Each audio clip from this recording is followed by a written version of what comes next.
Hello, everyone. How you doing? This is Hanan. I'm here with my brother Joey. Hi, everybody. Hey, everybody. So today, first of all, if you haven't met us before, we are both in your life really for the same reason you would even be hearing us, and that's oneness. That's really to recognize that something deep within us pulls us for liberation, for freedom, to really finally to be able to live an awake life. And what we call an awake life really is to be able to come out of the mind, the survival animal, the struggle and the suffering of life, right? The next evolution of who you are, to really have a transformation, to live from being.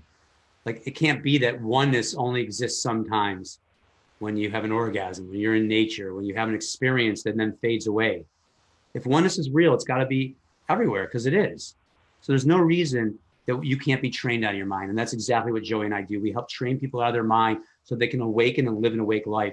And from there, live into the greatest expression of who they are, living, imagine living from being instead of living from suffering, from living from struggle. Yeah. And by the way, I really want to emphasize how important this is, because if you are somebody who has maybe even grown a little bit cynical, or maybe you feel you have doubt that it's even possible, that maybe you think, oh, that's just something of myth and legend, or maybe I just had these temporary experiences that came and went, but it's not possible for me to actually live from that. Absolutely, that's not true. We're telling you it's a fact. You can live from the truth of who you are. I mean, it's obvious, right? You can live from the truth of who you are, but most of us have overlooked that because the world is giving us a different message. The world is giving us a message of separation. It's telling us that we're separate things that can be destroyed, and we have to fight and struggle just to get our peace and hold on to it. And then we're all walking around feeling kind of anxious and stressed and worried and fearful all the time. And we wonder, is there something more? Is this all that there is? We're just here to struggle and suffer and feel like we're separate victims. And no, we're here actually to live the truth of who we are, to live from that clarity, that peace, and that freedom, so that we can, every one of us wakes up wanting world peace. And we actually now have the possibility of realizing that, manifesting that. When we all take responsibility for our own awakening, we're awakening the world. And that's what we're here. And we're going to talk today about what? Forgiveness, right? Yeah, we're going to take a look at forgiveness. We think we put forgiveness, atonement, and oneness. Yeah. Right. So we started talking about oneness right now, but let's really look at this on this show, calling this Accessing Oneness with us. But on the show, we're going to take a look at spiritual ideas, realizations, and things that seem to actually been in the way now, but were once medicine, kind of become poison because we have a misunderstanding of the clarity of what they really are, because they worked once and they don't work anymore. So we're really going to open up the myths and the misunderstandings about a lot of these things. So today we're going to look at forgiveness. How many of you out there have a problem forgiving yourself? Forgiving something you've done in the past, wrong or bad, or forgiving yourself about how your life is now. How many of you out there blame yourself that like life's against you and it's your fault? And then how many of you out there have an issue forgiving others in your life? Someone who's done something in your life to you and you just can't forgive them.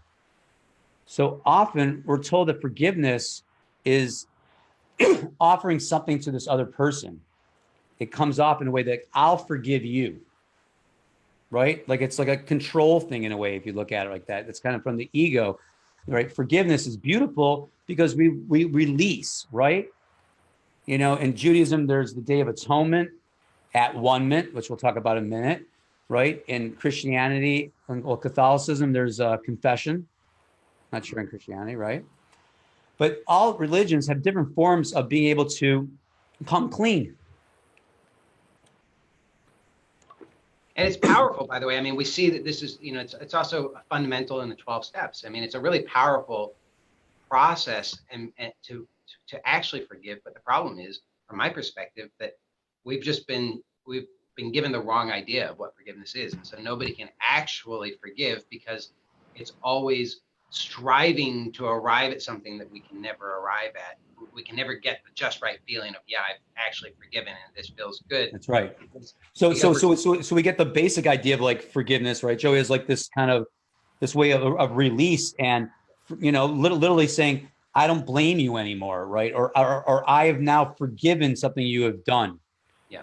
Right. And that's, there's a beautiful release in that but often it comes from this place, like you're saying, of I'll forgive you.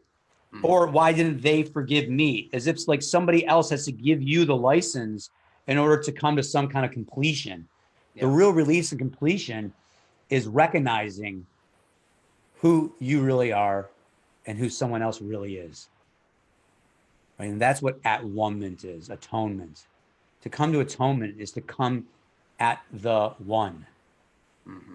To come to at the one is to recognize the truth of who somebody else is at their core, no matter how horrible what they did is. And this is hard to hear because there might be things in your life you haven't been able to forgive because they were so horrific. So this doesn't say it wasn't horrific. But what this is saying is that if you can really take a look at anyone else in your life that you can't forgive, and you look at who they really are at their core, being, that life allows them, that they might not be aware of their soul because they have darkness upon them. But you have to be able to tell the truth about the darkness upon yourself. Maybe someone's darkness is worse darkness than others in your perception, but their darkness is their darkness, and their ego reacting, and their ego trying to survive. So it's not forgiving that ego. It's seeing the truth of who they are from the truth of who you are. So oneness can be this platitude, right? An idea that, hey, we're all one. It becomes almost like a spiritual fix, like get your little junkie thing. If I'm being bothered or upset or I can't forgive someone, we're all one, like a mental reminder. Mm-hmm. So what we're really interested in looking at is how does forgiveness come from your own core? That's right. Not something you have to like say, I forgive myself, I forgive them. That's great because that's the old way that I think most of us have learned is we kind of do it with the mind, like, okay, here's the reasons I should forgive and here's how I'm going to forgive. And then it becomes a struggle. It's like, yeah, but I don't really, they did wrong to me. I can't forgive. That usually is how it gets, we get caught up in that, or I can't forgive myself because I'm so terrible. I did all these terrible things. I'm no good. But at the level of the mind, we never seem to be able to resolve that. But if you go directly to your source, directly to who you are, directly to the simple sense that you are, just being, just the simple fact that you're even aware, you notice that this is already open, already free, already forgiven, already forgiving. There's nothing here that needs to be done, that you need to do anything with. There's nothing that needs to be pushed away, nothing that needs to be fixed, nothing that needs to be understood. It's actually just received effortlessly. And if you notice, this is actually your direct experience all the time, is that everything is coming and being received fully. And it's only if you go to the mind that then forgiveness becomes something that you have to do. But actually, yes. Nature is already forgiving. That's your actual true nature. It's totally effortless. And when you learn how to access that in any moment, then you learn how it is that you can access forgiveness, true forgiveness, and oneness anywhere, anytime, which is awesome. Right. Because that's true freedom and that's true love. And I want to tell you this because this makes a huge difference. I mean, this has made a huge difference in my life because it allows me to have close, intimate relationships with everyone without having all the baggage of all the stuff that I think needs to be different. It actually allows me to connect with my